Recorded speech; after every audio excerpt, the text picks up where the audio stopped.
I've always had a problem, Holman, with telling the difference. No, not you. Oh, I love you. Okay. Between coincidence and irony. They're very similar. Coincidence. I don't think so. No, you don't think so? Irony is well. Let me paint one for you. Okay. Last episode, we had on Andrew Weaver from SoCal Auto Glass Kings. Uh-huh.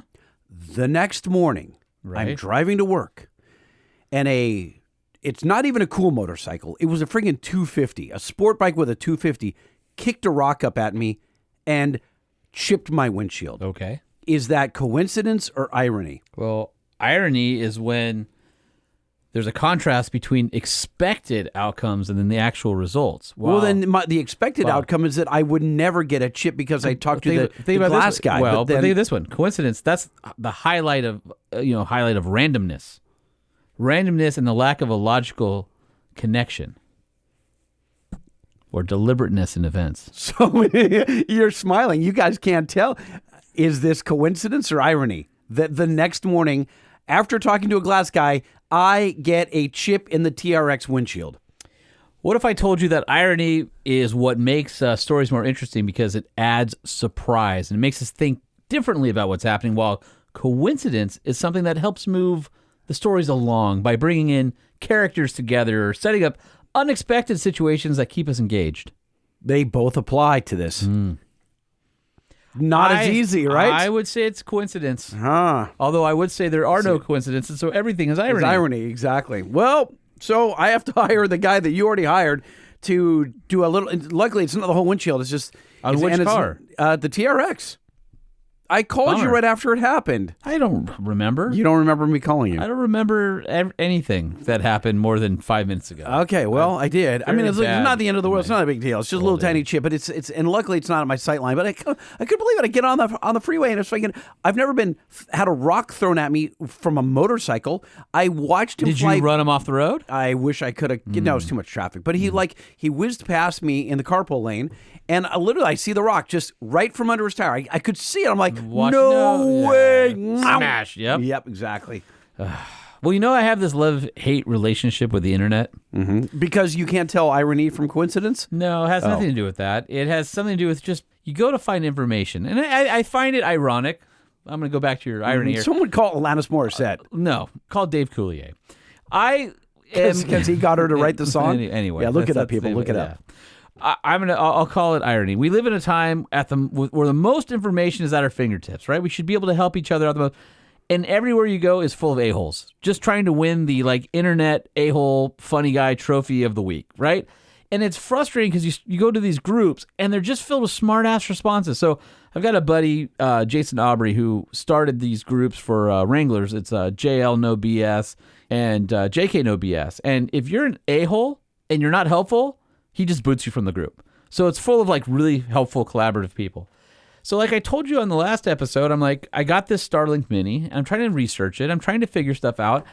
And there's a few sites or groups on Facebook. If you didn't hear the last episode, Starlink Mini is awesome. Satellite. Basically, what brings the internet and Wi-Fi wherever you go. You can mount it on your vehicle like I did in my Jeep. There's a bunch of different mount companies out there, like High Speed Mounts is where I got mine, and all sorts of stuff. Okay, that's whatever. So you're having a discussion in one of these groups. Well, I'm not even having a discussion. I'm just reading, and every comment is like a smart ass, like, oh, you can't use Google, or you're an idiot, or spam. It's every single message is Telegram here, date me here, and you're just like wading through this stuff. So I basically just get fed up, and I'm like, you know what? F it. I'm gonna start my own group. So I started my own group. I left the Starlink Mini site, and I started my own group called Starlink Mini for Adventurers, and I already have 700 people. You're kidding me. In 2 days. And all these people are like, oh my God, this is great. Thanks for... Did you invite people? They just found you? I just put... I went in... So it turns out the other group's not moderated because it's a public group. I made a private group. Oh, you went over there and you posted it. I'm doing this over here. I'm doing this over here. Come on over here. So one a-hole goes, I like the irony that you're talking about hating spam by spamming the group. And immediately after he wrote that, a bot spams him. And so then I wrote back to that dude, and I'm like, I love how no one cares about your hot take but a bot. Just like whatever. So anyway, so I did this Starlink Mini for adventurers. And I've got, like I said, over 700 people now. And 2 days, I've got this like people from Australia, Africa, the United States, Canada, and all these people are like, hey. This is when Elon Musk reaches out to you to be an influencer. Yeah, right. Right? But it's funny because it's like all these people are like, they're all interacting with each other. There's like legitimate questions. Everybody's helpful. I've booted out one spammer who's like, hey, I'll sell you a Starlink cheap. I'm like, boom, gone. Out. Yeah. And everybody, I posted in there and I was like, hey, I just want to say, like, there's a real admin in here. I'm a real person. Here's my background. I had all this like super overwhelming. Oh, so how many people started following you? It's like how many people friended you? No, not very many people friended me, but I had 39 comments, and most of them were things like, sounds like I'm in the right place. Thanks for this group. Thanks for the ad. So pleased somebody decided to start this group and intends to moderate a Starlink group. Seems like all the Starlink groups I have are serious spammer, fake account issues. I like the way you think. Thanks for the ad. Thanks, you're right. Mini's a game changer. So happy, that there's no spam in here. So, hold on. Right now, are you spamming the Truck Show Podcast listeners? Yes, about your absolutely group? So Blake Saffel, right, who is one of our listeners, yes, writes, Sean is legit. I seen it. So he brings a little Truck Show Podcast love into this group. So I thought that was funny because that was meant for you, and you weren't even there. So anyway, I just got fed up with the internet. I'm like, I'm just going to do this myself. I don't even have a better place. I don't have a use for it right now, but I wish I did. I want to be part of the club. I'm having FOMO with your Starlink. I know, it's great. I'm like, it's funny because it's just like there's no BS. So people are like asking legitimate questions or sharing information. It is refreshing when you're on a Facebook group and they actually are helpful. Yeah. Like I am on some, I don't know what it is. So there's you'll find the groups where that doesn't exist. But like L5P Duramax's only. Yeah. That is 70% of it is just guys hating on each other. And then everything 6-7 Cummins.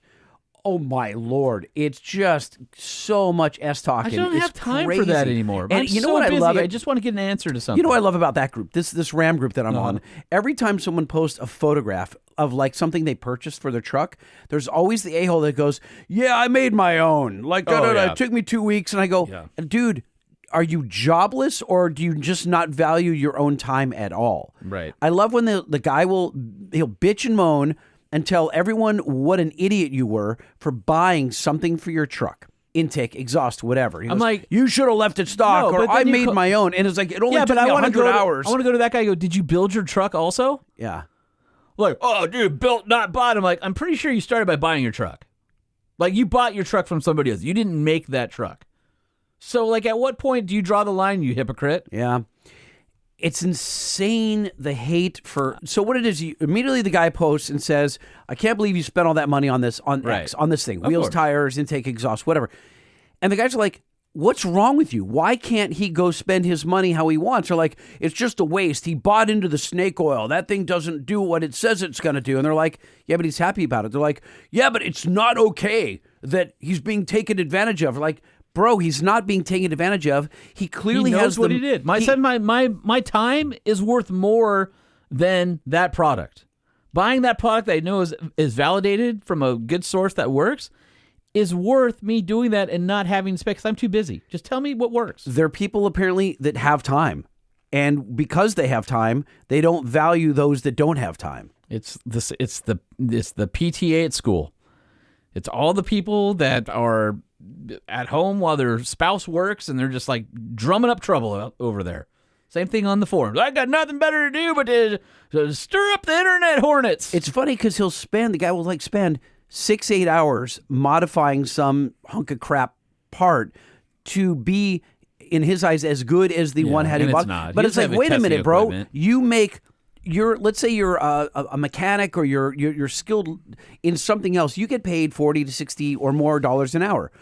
The time you invested, you could have bought one. Like had you been at work making money, but you chose to do it yourself and then poke fun at the guy who actually bought it. I'm not saying don't do it yourself. I'm just saying leave other people alone. Right. Like stop being a-holes. Like everything is like, who can be the biggest a-hole in the group? And it gets so annoying. You will find that this is a case. I want you all to do this. The next guy that you see hating on people on Facebook in a group, go to his profile. He will almost always not share his real personality. Of He will course. have memes. It's just weird. He doesn't want to share anything. He's got nothing on his profile. I'm like, I want to. If you're going to be a real human and you want to battle me, like step into the ring so I can see your face, and they just won't. Well, that's just like anonymous letters or so. I round file that stuff. If you can't put your name behind it, I don't care what you have to say. Yeah, but Just don't. every once in a while you step into the ring. I know. Because I've seen you dance with the. I can't say the full I know, phrase, but but it's true because like sometimes you just need to be done with it, and you're like, all right. And I will go. I'm a writer by trade, and I will go to sport with you because it makes me happy, and I will get the last word in, and I will go. You think you'll go for 4 or 5 days? I'll go for 3 weeks. The last time Holman was at my house, he comes over and he's like, "I got to share this post with you," and it was like 30 entries deep, and he was destroying this guy. He was wordsmithing the snot out of him. Kept coming back. He I'm like, kept all coming right. back. Yeah, but you took the bait and you were It's not that I took the bait. you were it's wiping just, the dog's face in the crap. Like, yeah. but it's not that I took the bait. It's that I got to a point where I had some free time and I was just in the mood for blood sport on the internet. And every once in a while, no, you did not have free time. You couldn't. You can't smelled the control blood it. in the water, and you were like, "I'm going to eat it." Because he wouldn't stop. All he had to do was walk away. But nope, couldn't do that. So Okay, so on this episode of the Truck Show podcast, we're going to have an in-studio guest, Mr. Austin Huffman, owner of Valvetronic Designs, and you guys didn't hear it because the mics weren't on. But well, he's the one. Yeah. Well, he was We heard it waking pull up. He was waking up your neighborhood with an amazing Porsche. What is that thing? A GT2, GT3? I Something don't like that. know, but when he pulls up, and we'll talk about it later, I thought he was riding a motorcycle. Like No, it sounded like a crazy Yeah, but when he hit Hayabusa or the valve button, it was so quiet. It was almost weird. Yeah. So anyway, we're going to talk valved exhaust and being an entrepreneur. I think he's a pretty young dude. Well, we'll save this for the interview. All right, sounds good. All right, so before we get on with the show, we got to thank our presenting sponsor, Nissan. So if you're looking for a midsize truck, the Nissan Frontier is one of the best midsize trucks out there with a starting price of $30,030, nicely equipped. Rock solid reliability, no hybrid, no turbos, no base engine. They're all the 3.8-liter V6 backed by the 9-speed, making 310 horsepower and 280 pound-feet of torque. You get 6,640 pounds of max towing, fully boxed frame, king cab or crew cab. Just a great truck. We love them. It's the truck that has everything you need and nothing you don't. You can build and price the Nissan Frontier that fits your lifestyle over at nissanusa.com. Or, of course, you can head on down to your local Nissan dealership. You can test drive it in person. I hear they're giving out some deals because the 25s are on the way. A couple weeks ago, Holman, you'll recall that I was talking about boost tubes blowing That's and the, being unavailable. One thing I do remember. But what's boost tubes blowing? I can't remember anything else, but I do remember that for some reason. So again, we talked about the 2011 to 2016 Duramax LML, and all of a sudden, for some reason, the hot side boost tube is no longer available. If you were to blow the boot or crack the boost tube, you get stranded, you don't have a replacement. So what I recommend is give yourself some insurance and upgrade at the same time by moving over to Banks high flow boost tubes. They're not like the stock scrawny little boost tubes. These are 3.5-inch diameter with up to 105% greater flow area compared to stock. Head over to bankspower.com and buy your upgraded boost tubes for your 2011 to 2016 Duramax LML today. And if you're somebody who loves your trucks like we do, then you're going to give it the best. That means quality full synthetic lubricant like AMSOIL. AMSOIL has you covered with motor oil, lubricants, protectants, grease, additives, and more. AMSOIL's specialized products are engineered for extraordinary performance across automotive, racing, and power sports and lighting. AMSOIL has been a pioneer in synthetic lubricants for over 50 years. They deliver wear protection, engine cleanliness, and fuel efficiency that conventional oils simply can't match. Find out how AMSOIL synthetic lubricants can save you money and time by helping your vehicles run better and last longer than with conventional oils at AMSOIL.com. When it comes to lubrication, AMSOIL is the leader in synthetics. And quality does not stop with lubricants. If you want a quality roll track electric retractable bed cover, EGR USA is where you go. Roll tracks are available for Chevy, GMC. They got them for Gladiator, Ram, and a bunch more trucks. And they're adding applications all the time. In my opinion, it is the best engineered roll top tonneau cover that you will find. Head over to EGRUSA.com to find your application, as well as shop for things like fender flares, VSL LED lights, window visors, hood guards, body side moldings, cab spoilers, sport bars, and under seat storage. You'll find them all at EGRUSA.com. The Truck Show. We're gonna show you what we know. We're gonna answer what the truck, 'cause truck rhymes with the truck show. We have the lifted, we have the lowered, and everything in between. We'll talk about trucks that run on diesel and the ones that run on gasoline. The truck show, the truck show, the truck show. Oh, oh. It's the Truck Show with your hosts, Lightning and Holman. Holman, we've got Austin Huffman in the studio, founder, and I'm going to say CEO, even if that's not true, CEO of Valvetronic Design. You've heard the name Valvetronic before, maybe because I've been talking about it for the last couple of weeks, but if you've ever heard the valved exhaust systems, all of a sudden they drive by and they're like, and then they turn the corner and it's quiet to play nice on your block, they may have a Valvetronic system. And how long have you guys been around, Austin? So I've been doing this for about 6 years now. I started the company when I was a sophomore at school, at university, at Lehigh. I didn't join a frat. I wasn't like part of the whole party scene, so I was bored. I wasn't allowed to have my car on campus. So I kind of used this project that I wanted to build these exhausts as a way to get my car on campus because I didn't really have an identity without my car. I always had an identity in high school with my car, and I was always doing projects and modifying kids' cars to make money or buying things and flipping wheels to make money. So How many of them did you mess up? I was not, honestly. That was when I was like 17, so anybody looks back and they were 17. Hold on a second. What I'm hearing, Holman, is that he's an entrepreneur. What does it take to be an entrepreneur? What does it take to be an entrepreneur? Quit your job and get a loan, and don't let anyone tell you you can't. Go into debt and don't look back. Don't worry, there will always be another crappy job. This is what it takes to be an entrepreneur. So the reason I asked that is because when I was in auto shop in high school, Yep. you get all the poor students would come in, and their parents were like, they're driving, and their dad's like, I don't have time to fix it. Take it to auto shop. So you'd get some person coming in and like, hey, my dad says I need this, and then turn the students loose on it, right?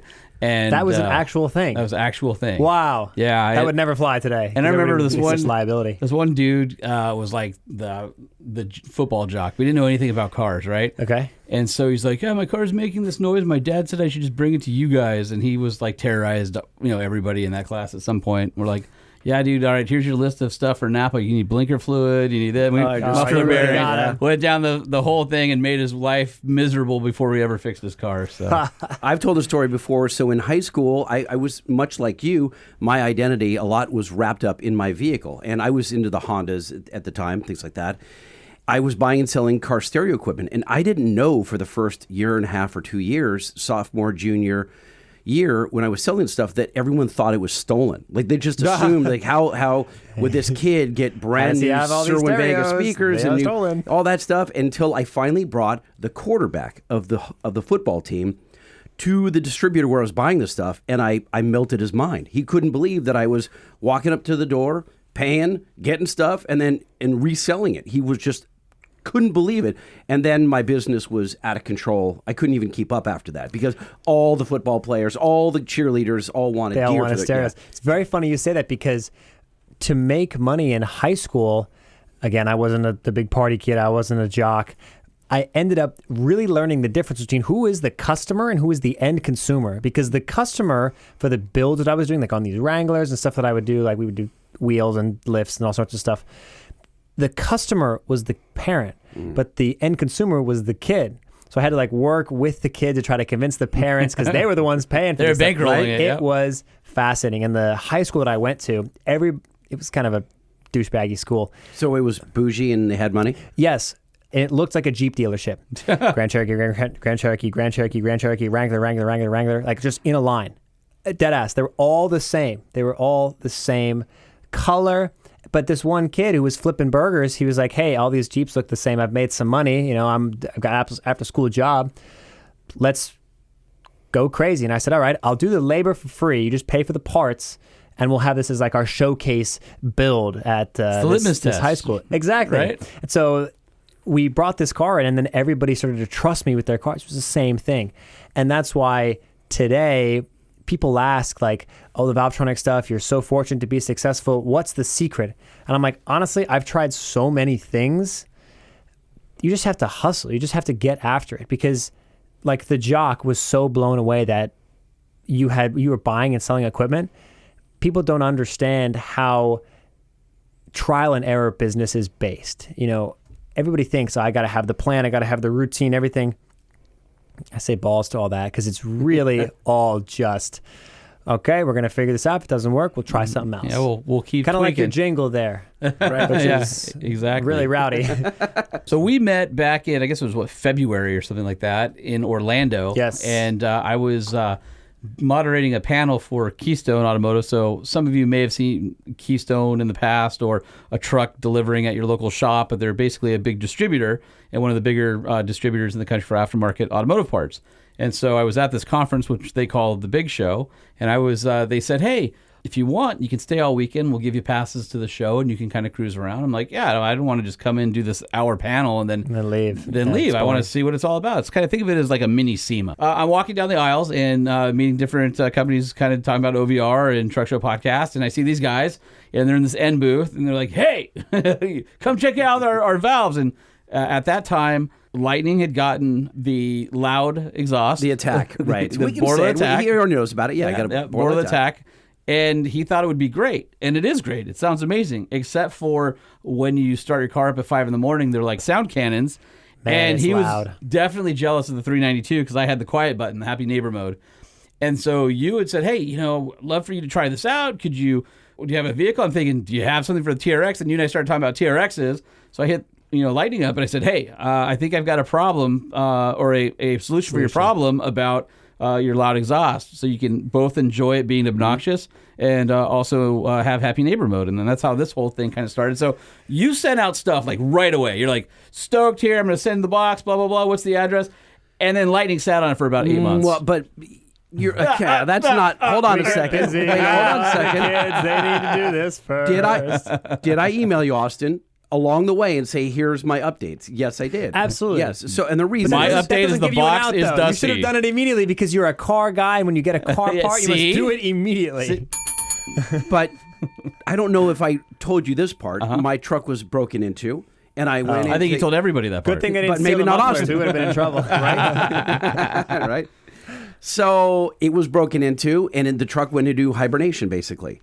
And I waited for the window, and then He had to hide it from the cartel because they were going to come back. like for that it. whole thing, and I was freaked out. Yeah, exactly. And I'm not a guy who's going to go to a muffler shop. I'm just not, unless I It has to be absolutely have to. TIG-welded, like real It's got to nice, be yeah. TIG welded. And when I got your Valvetronic mufflers, they're works of art. They're nice. They're Yeah. beautiful. They're really right? beautiful. Yeah. 304 stainless. I assume 304, Yep. right? Polished. They're just awesome welds. beautiful. You take it out of the box, and the angels sing.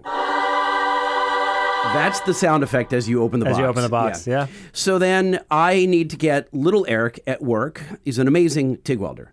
So he's busy working on a project. I just have to be patient. So if I want it done and I want booger welds, which I don't, because I don't want to booger welds in your stuff, it's not going to happen. So waited, finally got it done. Installed them. I did what I think is a beautiful installation. I'll show you after the show. Okay. I've got your control module in the bed. I didn't put it there. Eric did. It was great. They made a custom bracket for it. It's in the bed, up out of the way, tucked behind the rack. You got your EGR roll track. Yeah, so it's it's protecting under it, that. and it's under the lip of the rail where, like, basically what would be Utility. the utility track Right. on like a Nissan. Ram has their tracks as well. Oh, okay, So perfect. it's protected, so you can't beat it up. Like if cinder block fell into it, it wouldn't hurt it, which be is great, fine. right? Yeah, that's good. And then I did a home run all the way to the front of the truck because I've got the 6 aux switches.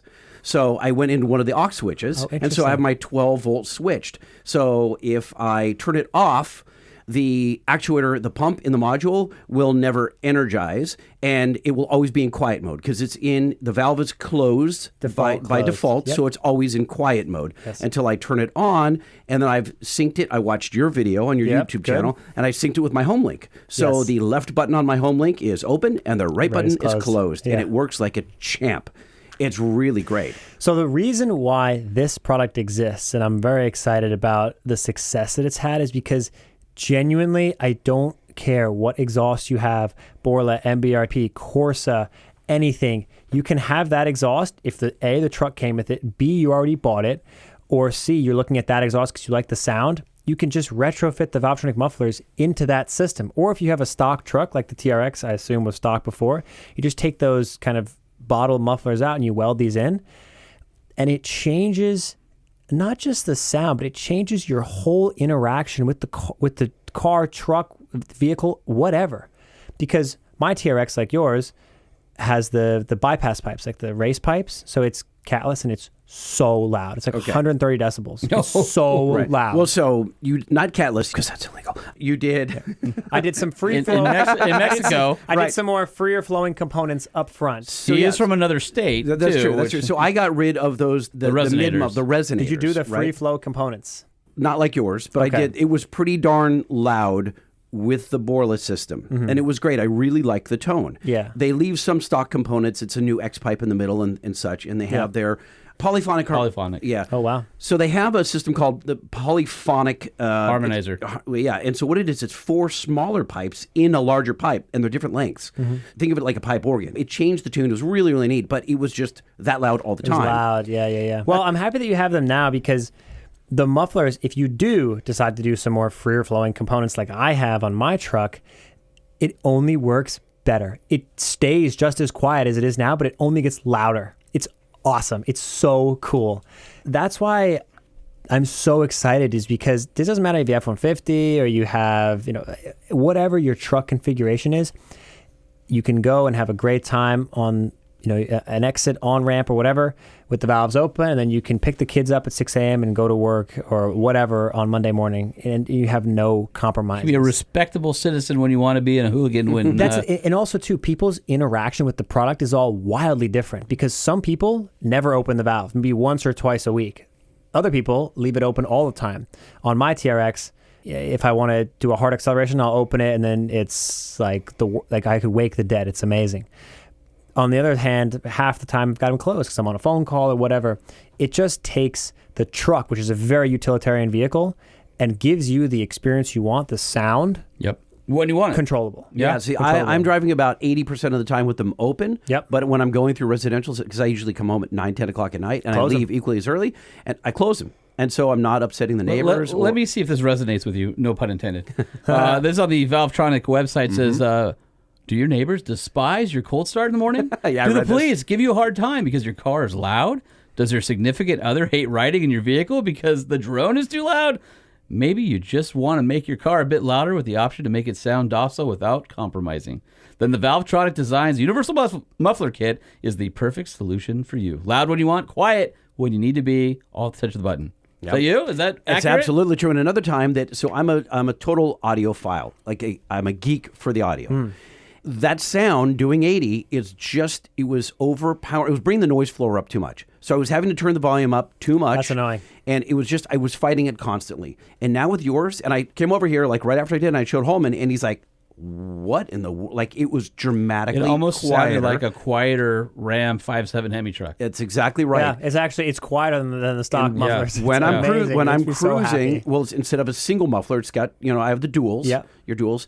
And just cruising at 80 miles an hour, that drone is gone. And I will also say... And you can hear the supercharger better. Also, too, when they're opened, the mufflers actually sap a lot of the drone frequencies away as well. Yes, because they're acting like a Helmholtz resonator. Yep, exactly. Right. Yeah, and we've engineered that.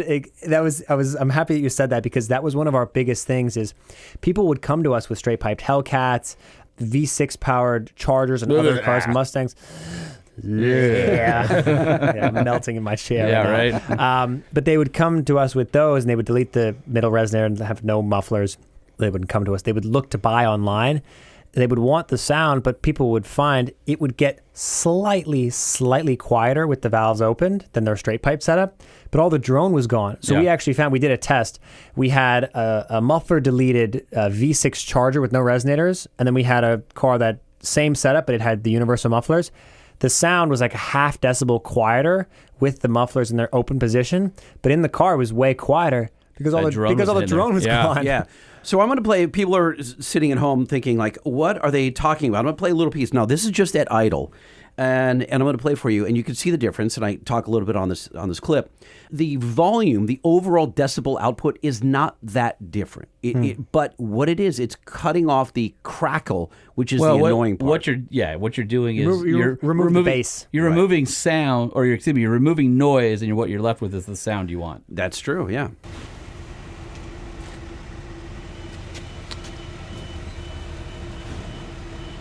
Are you backing up? No, that's the gate opening at Banks. I handed my phone to Josh. I'm like, all right, so that's with the valves open. Yep. All too familiar.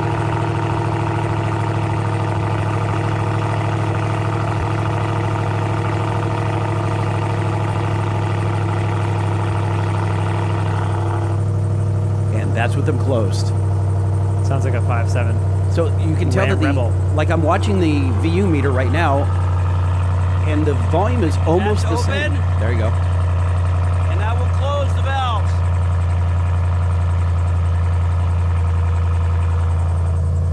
Closed. Yeah, isn't that awesome? Makes me so happy. That's it's really good. How did this whole thing start? Like you were doing all Honestly, my mom hated to be in my car because it was too loud. When I was in high school... Which car? I bought a BMW 335 with the money that I had saved up from modifying these Wranglers and stuff, and detailing and doing all the work that I had to do as a 16-year-old, which is very good, I think. You did it. You bought a 335 at 16. Yeah. That's a pretty baller. It was $35,000. Oh, my Lord. $35,000. But that was every dollar I'd ever earned. Did you pay cash or were you I paid cash. Holy man. Paid cash. Yeah. Good but job. the only thing that I had ever purchased from my money was like 2 airsoft guns, which got disposed of very quickly. I didn't buy anything. I was just saving money so I could do this.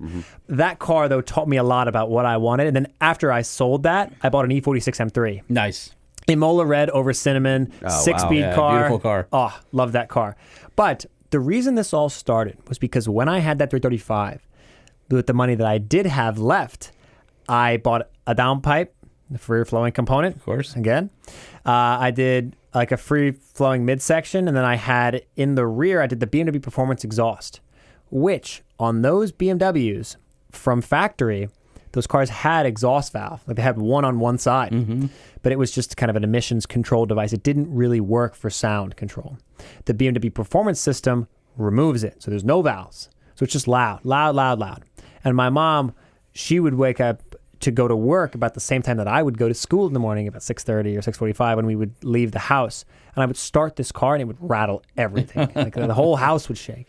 That's cool when you're at your friend's house and like, oh, Austin's coming over, but not when you're... Well, it's like when I brought Exactly, my you're pissing off your 392. I picked it up in Michigan. I drove it home and pull into the driveway, actually into the garage.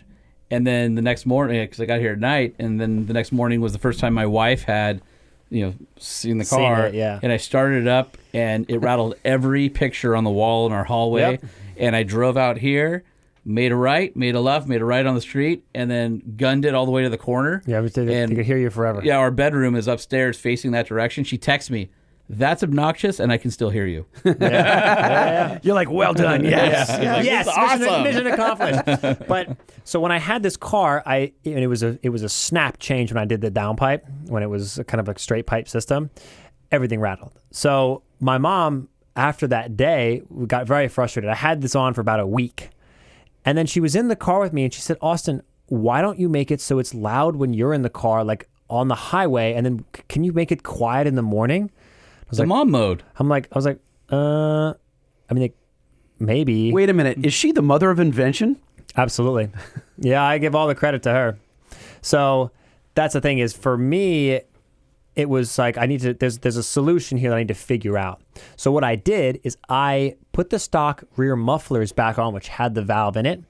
And so for the viewers listening, the 2 rear mufflers on a 335, they're like 2 cans. And on the driver's side, there is a valve on one of them. So when it is closed, the exhaust only exits through the passenger side exhaust tip.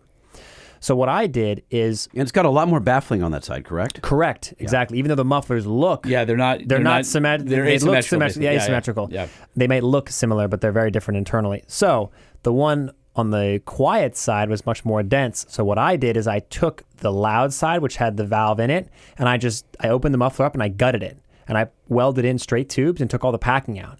After that, I made a valve controller, like to just operate that valve on a key fob instead of the car's ECU doing it on throttle position, or on like pedal position. And from there, I had a controllable valved exhaust. I made a YouTube video with my friend named Tedward. His name is Tom. He's a big YouTube channel now. Yeah, but back I know Tedward. Yeah, Tedward drives. Yeah. So he was the big reason why I got started, because we filmed a video when he had, I think, 2,000 subscribers with this with this BMW.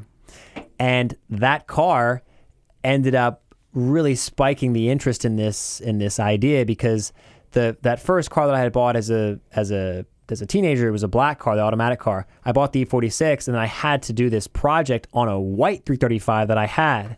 So I had changed cars around, and then my mom was still furious because I did the same mods to the white one. I was just like, oh, let's make it loud. Do it again. So I put it out on YouTube, and it got a bunch of hits, and I had my Instagram in the video, and everyone contacted me saying, hey, I want to buy this.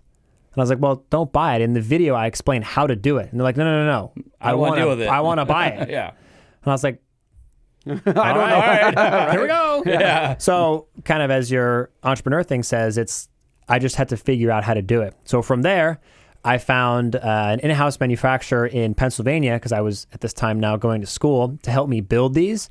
And we started there, and then started to expand into other platforms, into other BMWs. And then I realized with the Universal project, everybody needs this. Everybody should have the opportunity to enjoy a flexible exhaust experience at a price it's not even, I don't think it's expensive. I think it's very reasonable at $400. Yeah. So you can totally. You can put it on genuinely any vehicle. You can put it on your 5.3 truck, your 6.2 truck, your TRX. It's so variable. And even too, like, I've had people use it on a Maverick. I've had people use it on Rangers. I've had people use it all over. What's the weirdest thing?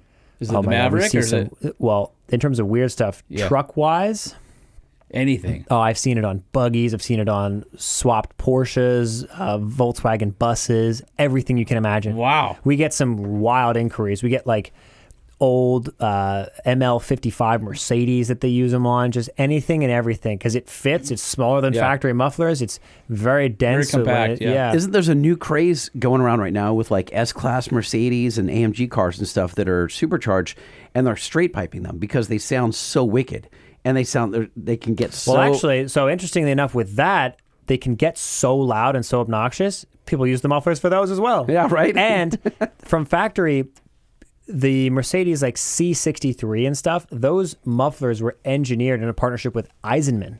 So Eisenman helped develop like the W204 C63 muffler. So they're actually quite good. The problem is the cold start. They're so loud, you need a packed muffler casing to quiet the dust, like the decibels. And that's down. because they run super lean, right, for emissions, correct? That the TRX, you mean? No, Or- like a lot of just most modern cars, they run super lean at startup. I don't think so. I think it's because they have to opposite. light off the cats. No, right? they need run heat to light- they run rich I don't. to light up the caps, and that's why like Chrysler dumps fuel on that startup on purpose to give you that big barky growl. Oh, interesting. All right, we'll have to figure this out. Yeah, no, that- I don't think it's lean. It's But rich. that's the thing, Make the heat. is the cold start, kind of as our conversation before, people's interaction with the product. Some people just close the valves for cold start, and then they leave the neighborhood, and it's opened 99% of the time That's after lightning. that. Yeah. Well, I had a stock TRX for a year, and I backed it into the driveway every day.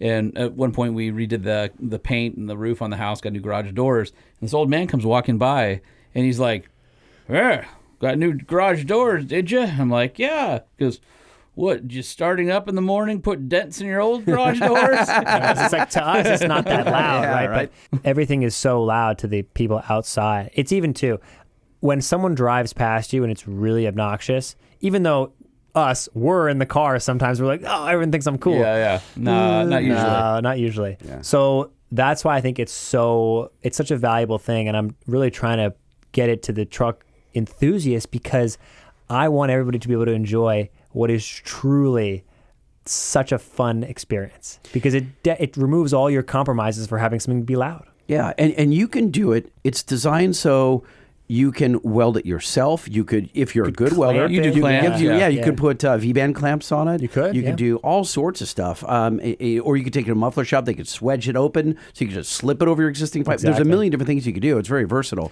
And the thing too is the control harness and everything is very, very simple. You just plug it in and go. So it's made to plug into your cigarette lighter, which will work if you put it in the trunk of your car or in the spare tire, in a sedan or something. In my case, You just hardwire it. I just lopped off that cigarette lighter, and you've got a positive, and a negative. ground, and I wired it into my switch, as I said. Easy. And I can control it. And then you've got a vacuum line that you supply a little brass fitting, so I split off in two to go to each of the vacuum actuators. That was it. That's it. If I can do it, anyone can do it. Yeah, and it's a very, very simple install. It's not crazy expensive to install if you use a muffler shop or even someone who's good with their fab work. It's just, I don't know, it makes me very happy because when I started this business, I thought that I started it to make money. But actually, now it's changed because I just hope that everybody can have this experience because it changes how people can enjoy our favorite hobby. And then your neighbors don't hate you. You're able to make your vehicle even louder. We have, like, my TRX is so loud, but I drive around with the valves closed and it sounds like it's a bone stock truck.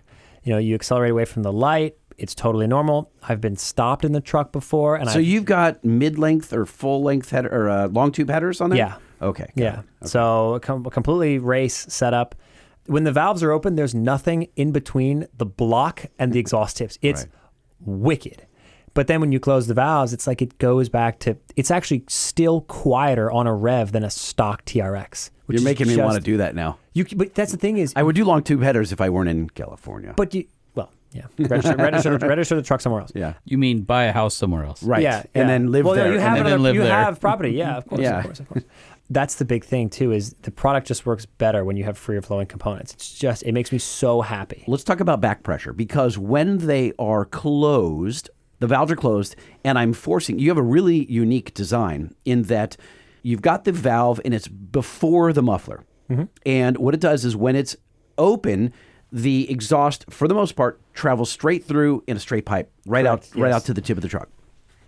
But when it's closed, the exhaust is forced to go down and then up through into the packing, and the only way it can escape is to go through a lot of dense packing.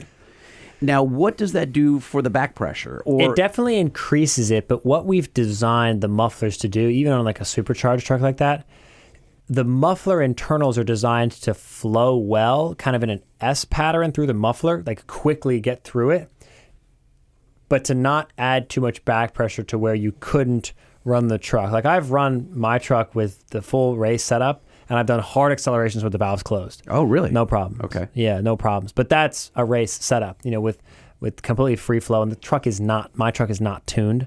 I would just say, if you're going to really beat on the truck, make sure the valves are open. Yeah, open them. The cars from factory that have valves, they're doing it on throttle position anyway. So in like a Hellcat or 392 is the same way, throttle position. So I didn't know yours did that. If it's closed and anything above 3,000 RPM with a load, they open automatically. It'll click it open automatically. So you don't really have to worry about that too much because the engine management systems are so clever. They can sense that and they'll just adjust Plus, timing. I'm guessing the restriction's probably the cats anyway.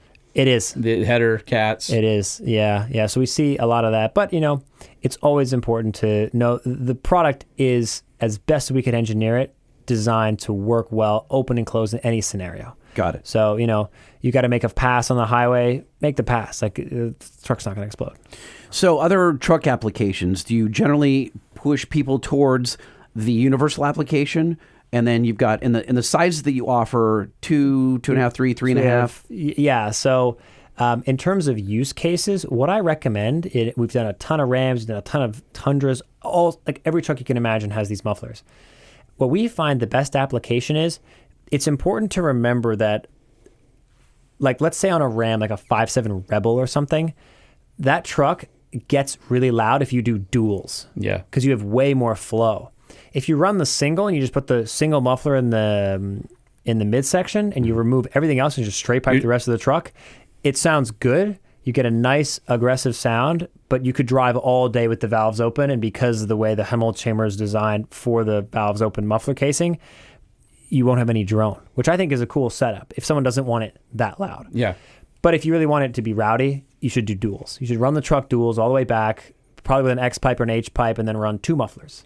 So that's what I recommend. So real quick, let's walk through, because you've got single inlet, single outlet, single inlet, dual outlet, T-style, and then you can choose 2.5, 3.0, 3.5 inch. Yeah. And then you can buy, obviously, 1 or 2 mufflers systems. For most truck applications, 99% of them, single inlet, single outlet.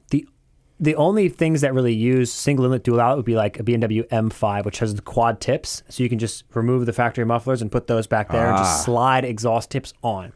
Or if you had something like the V10 powered Ram SRT10, like that has the dual exhaust tips out to the side. You could remove that muffler, then do single to dual on that, which I've seen done before, which sounded insane, which was awesome. But you could do it that way. But most truck applications are going to be single inlet, single outlet. Just put it in line, remove all your resonators, remove all your mufflers. And you may think, oh, no, it's going to be so loud and so droney. Yes, if you don't put the muffler in and you just straight pipe the truck, it's going to suck. But if you put the valve muffler in, good to go. $400 well spent right there. And I was surprised the size. I think from the canister itself is about 15, 16 at the most long. Yep. And then you've got the ends of the pipes coming out. So overall, it was like 18 and a half, which is smaller than I would expect it. You would expect that a muffler that's of that small size, it wouldn't be able to damp it. Yeah, it wouldn't be able to damp that much. Because there's material in it. Exactly. But it's compact. When I brought it to the guys at Banks, they were like, how much are those things going to do as far as damping? And I'm like, well, we're running 2. And they were, I was impressed when I crawled under it to see how it was packaged, because you probably think of it on its side, but they're mounted vertically. They're mounted vertically, yeah, yep. That's the best way to do it. And so they're kind of packaged like books on a shelf, one next to the other vertically, and completely out of the way, because you have so much room to the bed floor, and these are compact. And just, I was staring at it, they're going, damn, that's a really clean install. That's what counts too, is the proper application of the product makes it very, very, it just improves the experience. Now, I noticed, so are yours 3.0? Is that what you have? Yes. Yeah, 3 Yeah, okay. So those are basically the all-in 8.5 by 8.5 by 18.5. So, and 7 inches tall. So if you are thinking about like the cube, what kind of space it takes up. But I noticed in your instructions, you actually say how to orient the valve. So for best effectiveness from valves open to close, recommend you install the mufflers with the valve portion facing the rear, which seems common sense, but do people put them in backwards, and then what happens? So good point. Or good question, I should say. That was a problem in the past. Now you can mount them. I mean, do people mount them all sorts of wild ways? Yeah. It used to be a challenge. We changed the muffler configuration to be able to, it's reverse flowed now. It wasn't before. Okay. But now it's reverse flowed, so it's totally fine. We just see a little bit of we see an improvement in the pressure buildup if you have the valve facing the rear, and the valves just work a little bit better in terms, because there's less pressure on them. But it's 6 one hand, half dozen the other. It doesn't really make any difference now. It's one of those things where once you install it and you're hypersensitive, you might notice it for 5 minutes, and after driving it for 2 or 3 days, it's nothing. Yeah, well, we've had people too. It's very interesting that when people order something from a website, and I can speak for, I think, any brand, people will agonize over the small details. But then once they put the product on, they're like, wow, this is so far and above beyond my expectations that everybody's very happy. Well, when he said that he had the mufflers installed before everything was wired up, and once he got it wired up, I was like, well, how's it work? Because we were talking about how to wire it. Yeah. Yes, I drove for like a week with them closed, so I couldn't tell what they were really doing. I knew that they were. It was quiet. Good. It was wonderful, but like I didn't have any control because I hadn't wired it yet. He hadn't wired it yet. So I was asking him about it, and he's like, it sounds like a Hemi. And I'm like, well, it is a Hemi. No. It sounds like a Hemi 5.7, like a 1500. Yep. And the first time I heard it, when he pulled up, it was almost quieter than that. I was just looking at like, man, the truck it still sounds good, but there's like no volume. Yep. Exactly. Yeah, it just cuts the volume down so much. And we've used that technology on like our Mustang S550 and S650 full exhaust packages. I don't know, for the people who are not familiar with us, we do exhaust for everything C8, Z06. We get into the S650 and S550 Mustangs. We do every BMW you can imagine. We do Porsches, Ferraris, Lamborghinis, McLarens, all sorts of wild stuff. But all of this engineering from the high end, from the stuff we learn on Porsches and, making the best exhaust configurations for McLarens. It all trickles down to make the best universal product, because at the end of the day, Valvetronic's mission is to be able to provide this technology to the people who need it at an affordable price. There's so many options out there for mufflers, and you can buy a system that has more mufflers, less mufflers. You're going to compromise on drone. Why not just have one option that does literally everything? Well, you've succeeded because the name Valvetronic, and I'm sure you hoped that this would happen, Yes. but you couldn't have predicted that it would.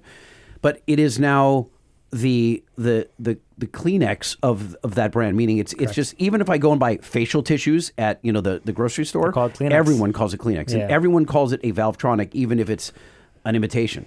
And so that's a great place. I mean, you've branded it really well, and it speaks to the quality. It does. Thank you. It does become tricky though, because everybody tries to copy us. There are so many copycats out there. So make sure that if you are interested, viewers, in buying this, you buy from the proper source. So you get Valvetronic.com. Yeah, Valvetronic.com. We find too that people try to sell knockoff versions, cheaper versions. If you find a muffler that's really cheap, by the way, yeah, cheaper version than $400 with the muffler and a controller. What are you getting? I mean, Yeah. Dude, I don't have it. what are you gonna do? Oh, I got this for $349 off of Temu or something, right? It's Honestly, like, actually, why would you? that's an interesting thing you just said there. I did a comparison of like some of like the AliExpress drop shipped mufflers. Yeah. There's been so much engineering that's gone into our mufflers. Yeah.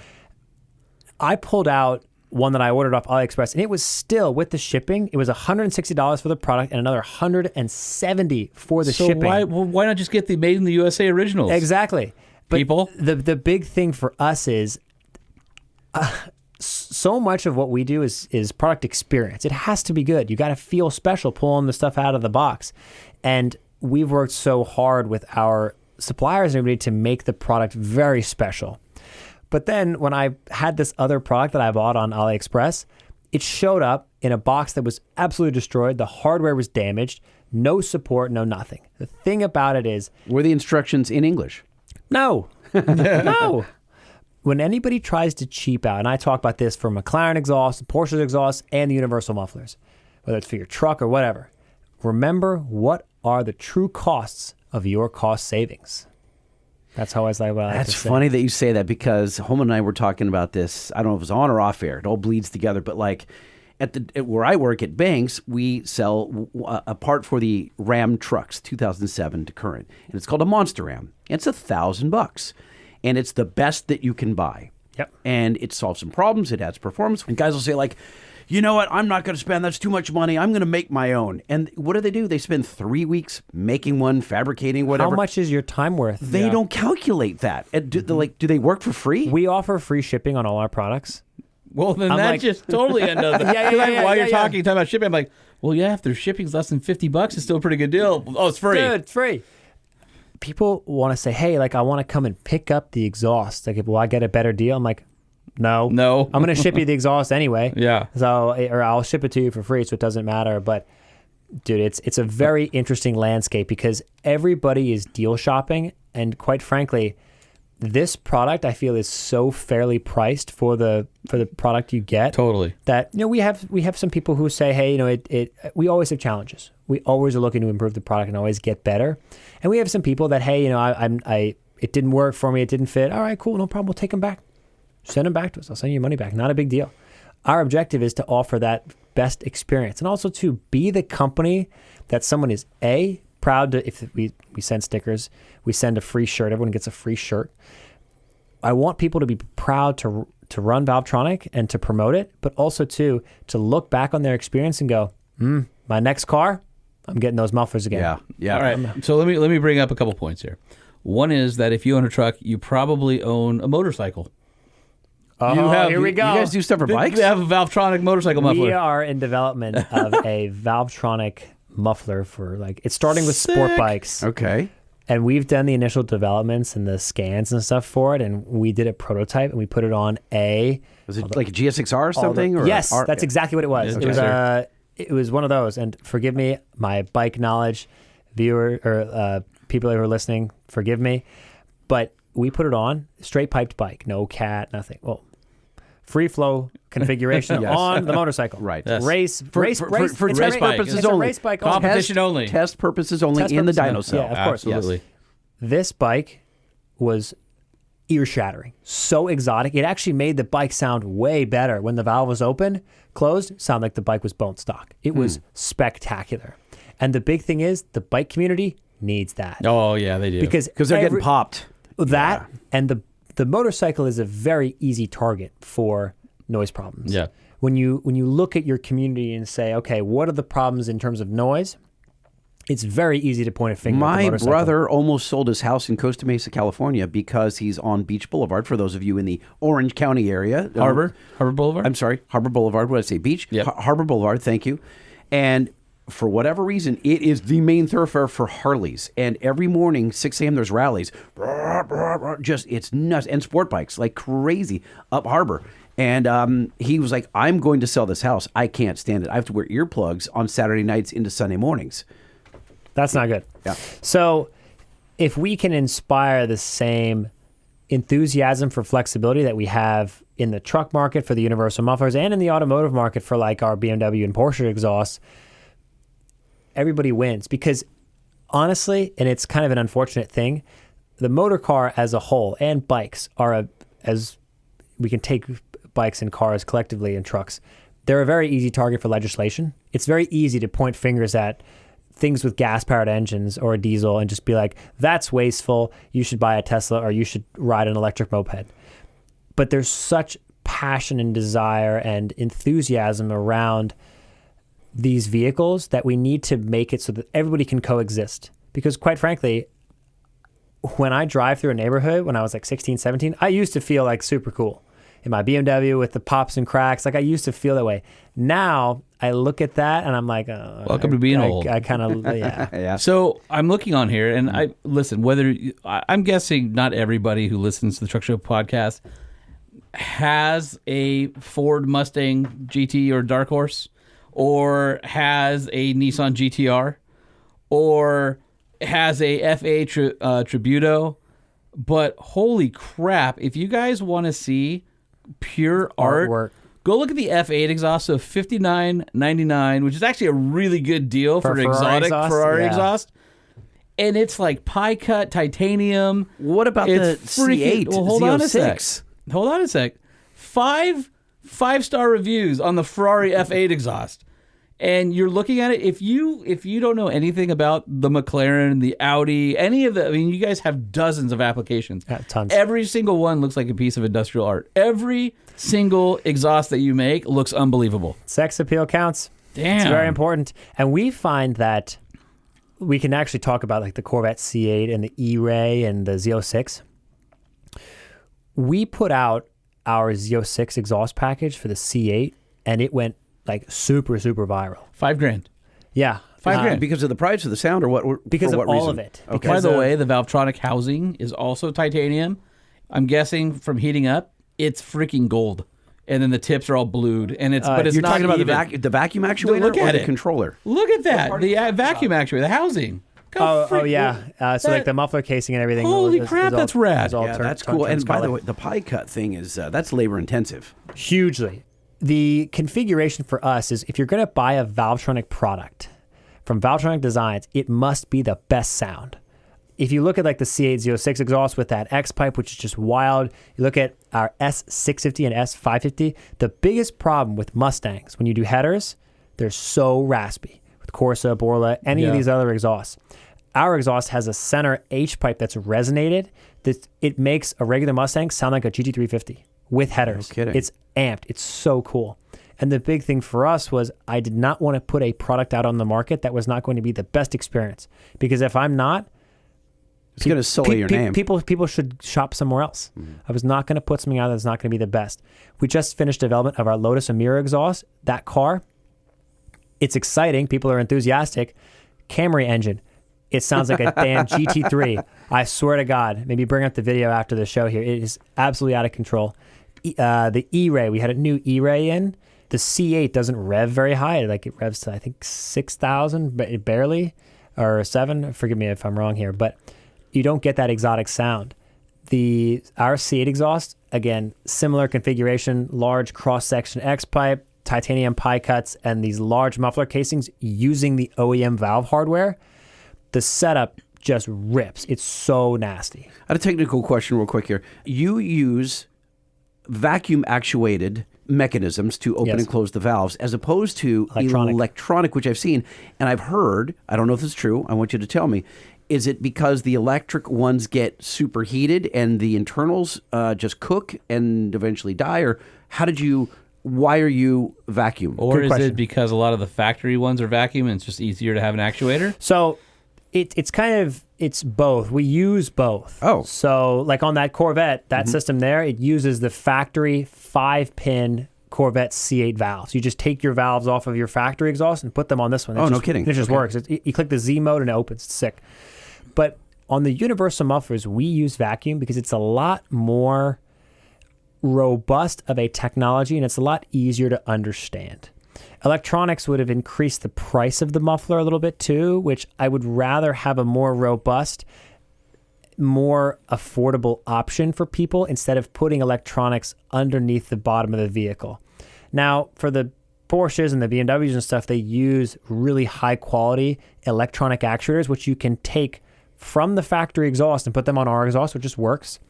But I found it's a lot easier to understand and diagnose a problem on a vacuum actuator than it is on like an electronic valve. Because is it the wire? Is it the valves burnt out? Is it the springs bad? Is it I'm not getting enough power to it? Like, it's very simple. You plug the box in. If there's a green light, it's working. Press a button. If it's not clicking, you probably didn't click the right button because there's 2 buttons on the remote. We get a lot of emails. People say, oh, it's not working. I'm like, did you press both buttons? If that is working, okay, then maybe your vacuum line isn't connected. Is the pump running continuously? Yes. I've got a hole in the vacuum line. Easy fix. It's very simple to just diagnose and correct this stuff. And quite honestly, people have little questions and stuff through our customer service if they have problems. We've sold, I think, 5,000 or 6,000 of those mufflers. Dang. I've seen like a couple, maybe 5 or 10 come back for like weird issues where the valve had issues. But, we're here to offer like the best support possible. We had some guy who had used his mufflers on 4 different builds. He just cut them out. He just cut them off. He just cut them out. Huh. He had a bunch of... Because I was going to ask you about the longevity of the muffler, because I had some of your competitors on a Mini Cooper, and they were mounted so close to the engine. I was boiling them, literally, and I was stunned. I went through, they were the resonators, not the mufflers, but the resonators as part of this exhaust system. The resonators went bad? The resonators what kept kind of shit going quality bad. Is that? It's a brand that everyone knows. Sorry, I'm not going to say. I don't want to knock anybody else's stuff. They would rattle. It would cook the insides out, and there was an inner tube that was supported by a circumference of the packing material, and it would get loose, and Flowmaster 2 chambers, wasn't it? Cherry bombs from cherry bombs. No, they weren't. But that's a really important thing for us. Is we design the muffler casings to be of exceptional quality, so you can genuinely use them forever. Here's a testament. One of the first prototypes we ever built is still on my Mazda Miata that I've had for 7 years. Like when I was doing the 335 project with the BMW and like my early days in college, I bought a red Miata, and I was like, oh, cool. Like I'm going to make a valved exhaust, this Miata. We prototyped, we made a muffler with the control harness and the same remote I've had for 7 years. And I'm sure the product is way better today than it was 7 years ago, right? It's leagues and bounds better. Just the internals of the vacuum harness and like how the valves are machined and stuff, it's all gotten so much better. But that muffler still performs flawlessly, and it's at the snap. It works so well. The exhaust configuration on that for those Miata enthusiasts it's free flow, no cat. That's legal because it's old. It has a Toyota Prius resonator reversed in the midsection. Oh, no kidding. Sick. Very cool. And then it has the valve muffler in the rear. It has one more kind of open resonator casing with no packing in it. Then it has I took a Nissan GTR tip, which is like 6 inches on the back. Again, it looks rad. It's very funny. But it sounds like a little 4-cylinder Mini Cooper, like an Austin Mini, the ones they race at Goodwood. It's like bzz, it's so fun, and it sounds smooth and exotic, that to me makes me so happy. But the fact that the product can work so well on that application and on your TRX, Do you see a future at Valvetronic for truck-specific exhaust systems? possibly. The thing is we've had such success making one product that just fits and works. I don't want to have to pass on the engineering costs of the consumer that much. I would rather just educate everybody that, hey, this product exists, use it, and apply it to every other thing. You like the way that the Borla S-Type or whatever exhaust sounds? Yep. Perfect. You can just add the universal muffler in line. Don't even take out any of the Borla mufflers. So then you have that setup where you can have that control. And I mean, we see wild truck applications to where we've seen side dumps, we've seen off-road buggies, we've seen everything you can imagine. 2J swapped Nissan Patrols, just wild stuff with this muffler. The applications are broad. So for us, I would rather keep the cost low instead of having to engineer and really spend a bunch of money to build the best truck exhaust. Because if it's going to come from Valvetronic, it's going to be the best. Is that because trucks have so much more real estate? You can package the mufflers a lot easier, whereas all the exotics and stuff, you really have to have an engineered. Very, very tight. Yeah. I mean, By the way, on the TRX, Solomon, if you look closely, there's not as much room as you'd think. Like it's tight because the drive shaft. Because we got the drive shaft's got to have a full flex in there, and so yeah, the amount of time it's going to take to really build the best configuration. And also, too, I'm saying this right now, just as the response of this question, we might turn around tomorrow and be like, oh, that's actually a good idea. Let's build some full truck exhausts.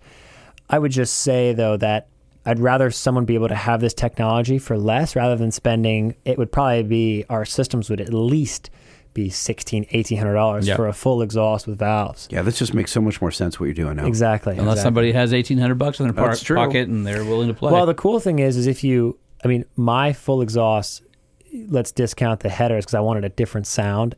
Like the free flow pipes that I have on that and the mufflers, if you were to buy that, I think from Cornerstone Performance, those free flow sections were $400. The mufflers with two of them are $600. So you can have a full wild exhaust that's controllable for like maybe $1,300, $1,400 with install. That's kidding. A full exhaust. Yeah. How could anybody lose? Yeah, I mean, there's only one way to go forward, and it's to give people the opportunity to have the control and no compromise. That's how we do it. Well, if you're looking for a controllable exhaust note like Lightning for your truck, I do not have a controllable note. It's all loud all the time. then you want to hang out with us, or you want to go over to Valvetronic.com, and then you guys have a pretty robust social presence. Huge social presence. Yeah, so you're Valvetronic Designs on Facebook, on Instagram. You guys are at Valvetronic. You guys also have your Valvetronic Designs YouTube page. Got it.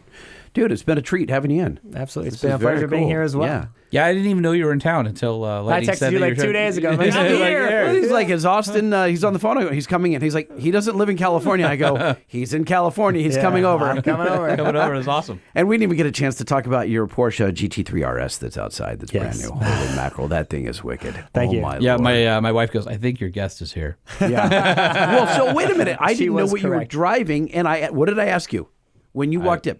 I said, who's on the motorcycle outside? I'm like, who's on? Because I it wasn't paying sounded. attention to you when you said that. Yes, yeah, like you never paid attention. I thought it was a bike. Yeah, Though yeah, it's yeah. That certain note is like. Well, the cool thing is with that setup, we wanted to build a configuration that would use stock headers. That car does not have like race headers or anything. It just has a rear section. And we wanted to make it as exotic as possible. It because sounded exotic. Everybody out there has to use like to use race headers. Saying other companies, not Valvetronic, use like catless race products to make the cars really loud and really exotic. I wanted to build a system where you could genuinely bring the car to your Porsche dealer and they would say, this car, there's no way this is factory. And you look under it and you go, those are factory headers. Yeah. Wow. Nice. This is just a catback and it sounds spectacular. Yeah, congrats. Thank you, sir. Very cool. Lightning wants a ride. Yes, I kind of do. I'm not going to lie. Thank you, Austin. Cool. Thank you, guys. All right, Fruit Loop, it's time for some news. What's new in trucks? We need to know. What's new in trucks? We need to know. What's new in trucks? We need to know. Lifted, lowered, and everything in between. What's happening in the world of trucks? It was good. It was good-ish. It was good adjacent. It was all right, I guess. Hey, Lightning, have you heard? No. The 2025 Cadillac Escalade starts at, what do you think? 25 Cadillac Escalade starts at $91,000. 89,590, which I makes was it close. 5,700 more than before. And nope, you lose by Price is Right rules. Hey, Lightning, have you heard? What are you, deaf and stupid? I said no. No, negative. Apparently, there's been some sort of issue with 5.3-liter engine blocks having contamination on Chevy Silverado, Tahoes, and Suburbans. What type of contamination? Have you heard about that? No. So I guess it was due to potentially manufacturing. So there's a customer satisfaction program, N242-455-301, which affects certain 24 Silverados, 1,500, 24 Tahoes, 24 Suburbans. It's a condition where the engine block of the 5.3-liter V8 may be contaminated. So check this out. To rectify the problem, certified General Motors technicians, so your dealer, have been instructed to inspect the affected vehicles, and guess what the fix is? I don't know what kind. It's like sand in the block from like a casting or something. I don't know what the fix could be. So because I don't know the problem. Replace the engine. Oh no! Whoa! That's not right. No, that is not right. So they don't say what the contamination is, but they do say it should take a GM tech just under 20 hours to perform. It doesn't say how many vehicles are affected, but man, first Toyota, now GM. What's going on out there, guys? This place blows. Well, this engine anyway. Hey, Lightning, did you hear? No. Those cocky SOBs over at GMC think they're going to have the best-selling electric truck brand. I mean, based on what? They have two trucks. Yeah. The Sierra EV and the Hummer EV. So those are their two trucks that get sold at the GMC dealers. And of course, they're going against the Rivians of the world and the Cybertrucks of the world with Tesla. I mean, is that? I guess maybe it's possible. I will say that the Denali even version, Ford only has one. The Denali looks good, and It's better. The interior actually looks more luxurious versus the Silverado, which looks like a work truck, and the interior is kind of old looking to me. Yeah. Way better than the Sierra. Like, way better. Like, not even close. No, it's a totally different truck. It's like the difference between let's say a Tesla Highland, which is their updated 3, and a... I didn't even know Tesla had an updated 3. It's called a Highland? That was their code name for the update for it. Yeah, that just came out right now. Okay. The difference between that and a Toyota Yaris interior. That's sort of like how drastically better the GMC interiors. So, they're up against Ford also, which has the Lightning, and you would think Ford is in no way going to just lay down and roll over and let GMC, this small GM brand, be the leader in pickup trucks, right, for EVs. What's Ford going to do? How are they going to answer fire? So what's interesting is there's been a lot of news lately about all the manufacturers backing out of EVs, especially look at the political landscape and kind of pumping the brakes right now and kind of, I think, waiting for the election to see like where to spend their billions. Yeah, and rental cars are pulling out. I mean, rental car companies are pulling out of them. Yeah, tanked the secondary used car market by dumping 80,000 Tesla Model 3s or something like that. But they say an affordable Ford EV midsize pickup is still coming in 2027, even though the Project T3 fully electric truck is delayed indefinitely for now. So it's interesting. And I heard that Ford EV midsize truck has been designed in Long Beach at Ford's Design Center there. Oh, no kidding. Which is kind of cool. But I'm thinking I absolutely love my Aria. Love it. But the one vehicle I need that I don't have, I really need a Maverick. pickup. Well, you wanted the Maverick. Well, I like the Maverick, but I don't think it's enough truck for me. Well, but do you need more hauling capacity? Well, yeah, if I'm going up to the ranch or, whatever, and I got to move stuff around. I forgot that you've got some property. You're going to have to, you need a full size. But I don't think I can afford a full size unless I got like the perfect full size would be a 1992 Ford F-350 Power Stroke 7.3 regular cab tray bed. Because it's a 4x4. Small full size. And it's old and it's it's affordable. Easy to work on. Right. But if I was going to replace and get just an EV vehicle to slot in after my Aria lease is up, maybe a little EV pickup that could do both things might be good. I don't know. Like, what's that option? You don't have that option today. Well, Ford's coming out by that time with their new midsize. But we don't know what it is. I have no idea. I'm like just surmising. I mean, it's like unibody. We don't know. No. I think it's going to be body on frame. Yeah, well, I mean, skateboard probably. Okay. So we'll see. Who knows? We just know that it's a midsize pickup truck, and it's intriguing to me. And the moral of the story is, GM, how are you going to do it? I mean, how are you going to beat everybody else in especially at their electric prices? pickup trucks? Like they're selling all premium stuff, super expensive. Lightning's getting cheaper. Rivian's got a crazy lease deal right now. When you say crazy, you're talking about sub $1,000 a month? Oh, way, yeah. I think 5 something. Wait, what? Yeah, for a R1T, I think a dual or a 3 motor. Excuse me? Yeah, so there's some seriously good You lease can deals. get a Rivian for less than $750 is what you're saying. I'm saying you can go right now, and they've got a killer lease deal on the R1T. Here you go. I'm stunned. Available configurations starting at $651 a month. Okay. So you're probably going to touch $750 with some options. But still, that's... Or it depends on your down payment and all that kind of stuff. yeah. So, but that's very sub 1,000. That's a lot of truck. A lot of truck. That's still one of my favorites. Oh, also talked to some friends over at Volkswagen's little electric startup, Scout. Oh, yeah? Good stuff coming. Oh, really? Real good stuff coming. Oh, by the way, going back to Rivian, I talked to Mike Vu, who is one of their, he's somewhere in the mix in their design team for interior design. Okay. I'm like, dude, I got to have you on the show. And he goes, I'd love to. I can't. Yeah. It's like, I have to get permission. Yeah. It's like, oh, man. Yeah, and I used to know their global comms person, but he moved on. So that's Mike not Vu helpful. used to work at Alpine and was incredibly talented. And we have to figure out a way to get him on the show. Well, we can get him on the show. We can bleep out where he works. Well, then what's the point? Because he still has interesting information and storytelling. But he's going to... I work for my name is Vike Moo, and I work for And we pitch his voice all the way down? Grivian. Hey, Lightning, have you heard? No. I suppose this would be a really bad time to segue into the massive Rivian fire that they had at their plant in Normal, Illinois. Yeah, not so normal anymore, is it? Did you see the photo of 50 Rivians going up with the fireball? Oh, no.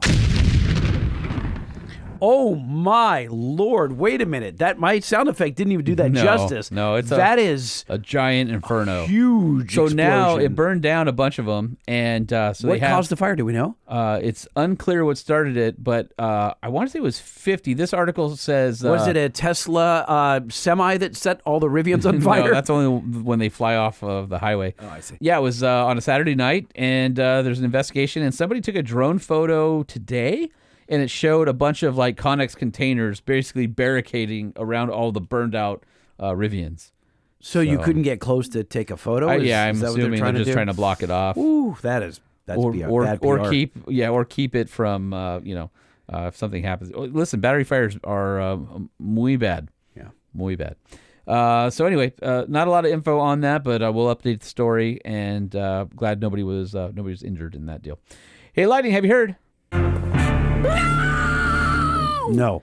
So interesting that Walter P. Chrysler, his great grandson, is he wants to save Dodge and Chrysler from Stellantis. Hold on a second. Walter P. Chrysler is what you say when you're angry and confused. You're you stand up and you go, Walter P. Chrysler! Are you kidding me?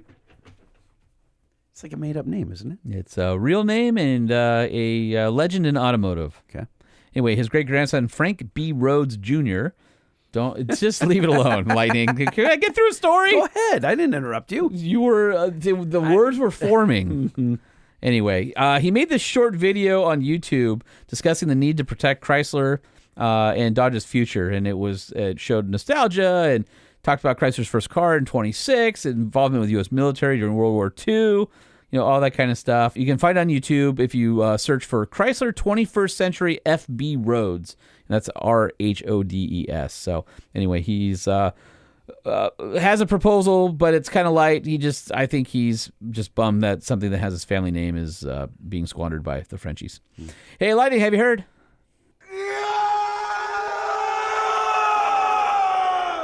Negative. Speaking of the French, I came across an article that showed the headlights off of Bugatti Chiron. Mm-hmm.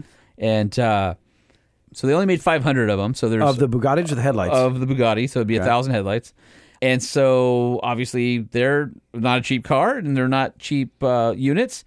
Are you going to ask me to guess how much the headlights are? Would like you to. Did we do guess. a segment not long ago on what were the most expensive truck lights? Yes, we did. I think were they F-250 lights? Were something like that. And they were well over $1,000 a pair. Yep. So can you? Okay. Yes, for Bugatti Chiron headlights, I'm going to guess. Is this a pair or individual? I'm assuming this is a pair, but I could be wrong. Okay, so I'm going to say that they are $12,000 for the pair. Okay, a Porsche 911 Carrera GTS is $164,900, and a pair of headlights off of Bugatti, $164,000 with today's exchange rate. Wait, hold on a second. Just for the headlights. Wait, hold on a second. The Porsche headlights were $100,000. No. The car, the Carrera GTS. Oh, okay. I was is saying, $160,000. the Porsche thing. Okay, yes, right. And you're saying that the Bugatti lights are the same price as the Porsche? It was an ad on eBay Germany, and they are the Vallejo headlights for the Chiron with a price tag of 147,000 euros, which comes out to about $164,000. That ain't true! That's not true! So get your facts straight. It's crazy. So anyway, what's interesting, so this was on motor1.com, and I know this isn't truck, but it still fascinates me because we love all things automotive, right? Yeah, of course. And so apparently taillights are $10,000. Oh, come on. A key is $13,547. I mean, what are they making? $8,449 for a set of tires, $18,317 for front brake rotors, $6,764 for front brake pads. We should have Willwood on. Do you think they have anything for the Bugatti? No, they don't. $18,317 for rear brake rotors, $4,024 for rear brake pads. The transmission is $185,000. The lights are almost as much as the transmission. And So- the annual service, by the way, $11,500. That's a deal. Yeah, that's crazy. There's a guy named Manny. What is Manny's last name? If you look him up, if you like Bugatti Manny on YouTube, he comes up. So he lives in Newport Beach, California, not far Not from in where a van Holman lives. down by the river. No, not in a van. And he, right off the 405 freeway here, that place that looks like a palace. It's all white with the golden gates around it down by South Coast Plaza. Yeah, that used to be a religious compound for the TV network. So he bought that, Okay. and that's his garage now.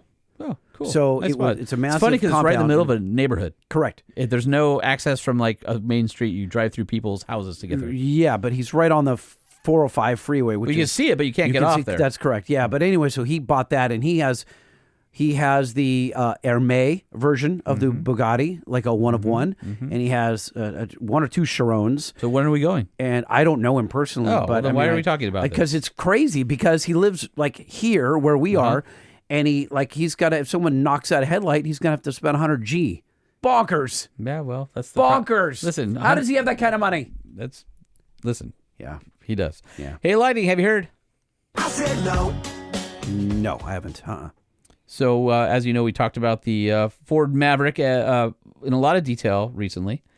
And the 2025 Ford Maverick starts at $27,890. I believe that's including destination.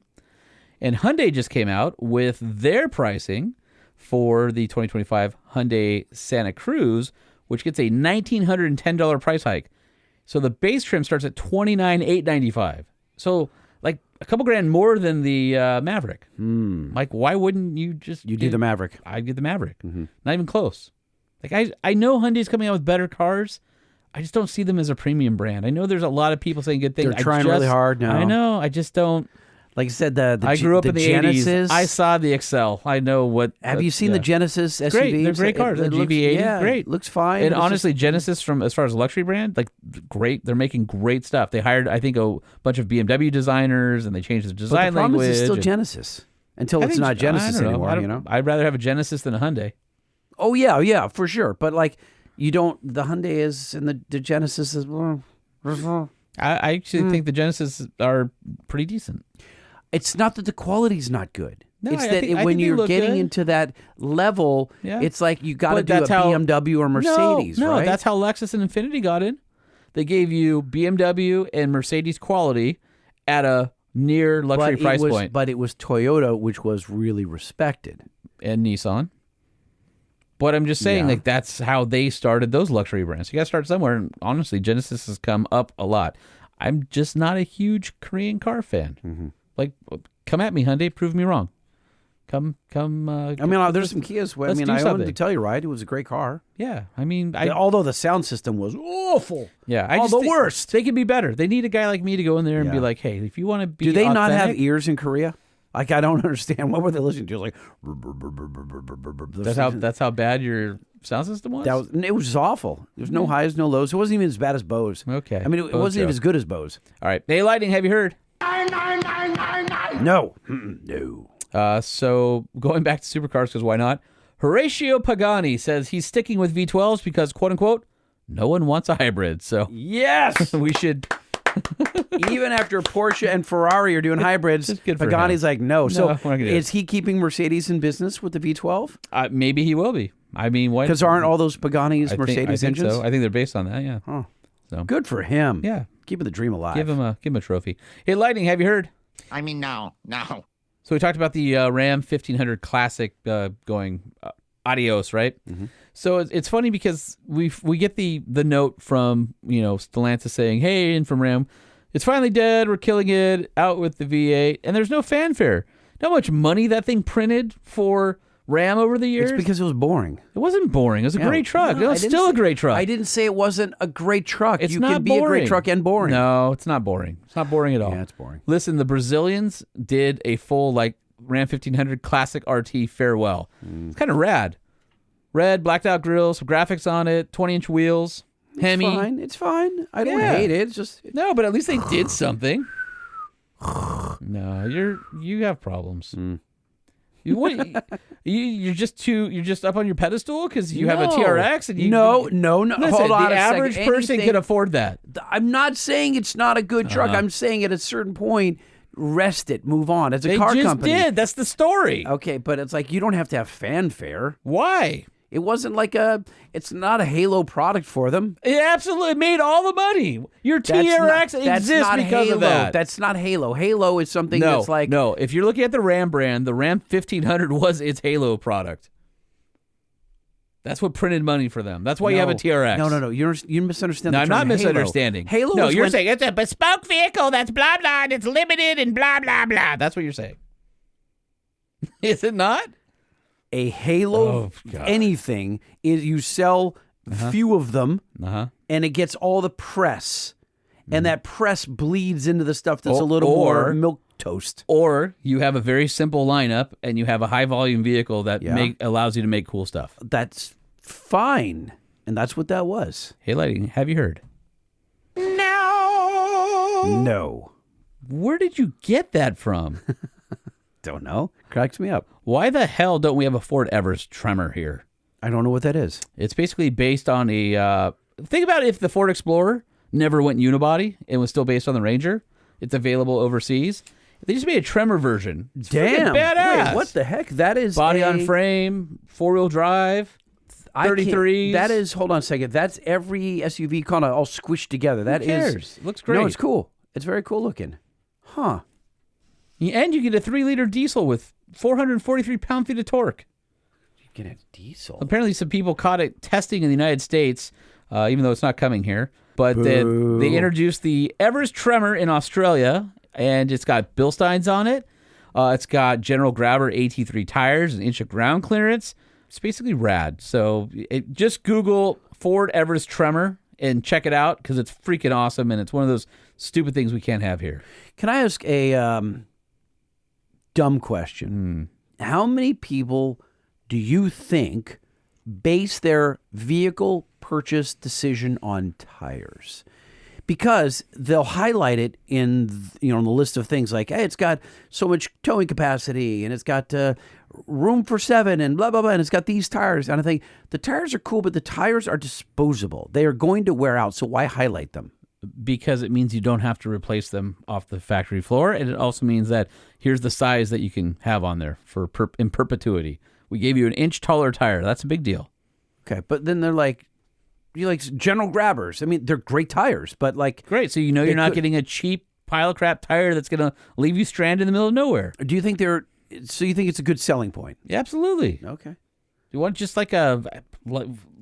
A Zeus? Well, no, a Chinese Zeus or something? Honestly, I'm asking from an honest place because I look at it and go, it doesn't matter. The tires don't matter to me because I'm going to replace them. Well, that's you, though. But I know that's why I asked the question, because I can't step out of me. You know what I'm saying? I wish I could. Well, you're not the only one. Hey, Lightning, have you heard? That's what I said when I couldn't step out of me. Oh, jeez. So Ford just updated the Bronco Sport for 2025. They basically announced the Bronco Sport Sasquatch package. Okay, I'm interested. Yeah, it's freaking rad. I'm a little interested. Freaking rad. So are you going to show me? The Bronco Sport came out I'm going to explain it first, then I'm going to show it to you. Came out in 2021, and it's the small Bronco, not the big Bronco. I know there's a lot of confusion there. They just did a mid-cycle refresh. So for 2025, there's a few changes that kind of go along with Maverick. You get the 13.2-inch infotainment system. You get the Sync 4 interface. But now you get the Sasquatch package. So the Sasquatch package includes Bilstein rear shocks with percent. The Sasquatch package includes Bilstein rear shocks, which is like, how cheap are you, Ford? Like just the rear? Just put them all the way around. Anyway, with position-sensitive damping and piggyback reservoirs. If I were Bilstein, I would develop the front shocks to go with that and go, hey, Sasquatch package? Yeah. We have the front ones. I'll bet you they already $200, have. $250, done. Should we call Steve on Segrin We and see if should. they're already working on it? We should and be like, Okay. you guys need to do this. Revised front and rear springs, increased ride height, twin clutch rear drive unit, so same as the Maverick Tremor, a front brush guard, steel skid plate, 235, 65, 17 Goodyear Territory all-terrain tires, Lightning. I don't care. So it's like a 20, I think that's a 29-inch tire. New rally goat drive mode so that you can drift it, which is super rad. According to Ford, they said that they did research and Bronco Sport customers love the outdoors and go off-roading 3.5 times as often as the owner of any competitive brand. No kidding. Which I believe. I see those things freaking everywhere, and they're really capable. So anyway, it's kind of cool. So this is the Bronco Sport Sasquatch here. You know, the first one that I had seen that looked really good, that's a good-looking car. It's got a modular steel center section on the bumper, and you can put a hoop on it. I don't like the bull, what do you call it, the bull bar? Bull bar? Yeah, I'm not a fan of that, but it looks good. So remember, John P., who works for Toyo? I do know John P. And he's got that, what do you call that, mint color. It's a really cool minty... minty fresh? Minty fresh, that's what I wanted to say. It's mint and then white wheels. Oh, yeah, I've seen it. And it's a really good look. So a couple other things I want to point out is, so it's got the silver center section in the front and the rear, but check out the rear toe points. So you notice the awesome U-shaped shackles that are recessed in the rear bumper. I see that. They're very prominent. Pretty cool. And then also it's got extra skid plating. The bumper's been reshaped for a better approach angle, so it's got some additional ground clearance. I like the wheels. Yeah, it has unique wheels. What is up with, this is weird. Wheels are starting to get cool. I mean, are they were always so boring and lame, or actually borderline ugly, and all of a sudden, the OEs have said, okay, wheel designers, go for it. So here's one of my favorite features. So where the little vent is on the back of the front fender, now it's a little arm that comes up so you can put a tie-down strap through it. They flip up, lock into place, and you can hold the front of your canoe down. So you know what this is? If you remember those Volkswagens that had semaphore turn signals way back in the 60s? Except this is a semaphore tie-down instead of a turn signal? That's super sharp. smart. That is really smart. I wonder how strong it is. It's got to be tied into the frame. 100 pounds, they said. Oh, wow. So it's very strong. Okay. And it takes from Raptor with the upfitter switches, so it's got 4 aux switches, which is pretty awesome. So this is the one to start with.